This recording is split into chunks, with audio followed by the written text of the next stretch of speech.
നീ ഇത് കാണിക്കാൻ വേണ്ടി ഇങ്ങോട്ട് ഗുഡ് മോർണിംഗ്. റെഡിയാണോ? Are you excited? അല്ലേ ജി? കേട്ടോ രാവിലെ തന്നെ ഞങ്ങൾക്ക് വേണ്ടി ബിരിയാണി ഉണ്ടാക്കുക. സോ നമ്മൾ ഇവിടെയാണ് കേട്ടോ സെറ്റ് ചെയ്യുന്നത്.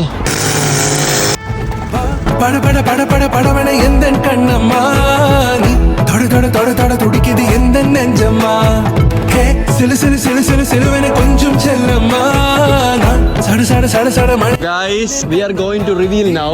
ആൽഫിയും അജയും ഇവിടെ റെഡിയാണ്. സത്യത്തിൽ ഇത് ഇവർക്ക് അറിയത്തില്ല രണ്ടുപേർക്കും. What is your prediction? Girl. It's a boy. Twins. Oh my goodness.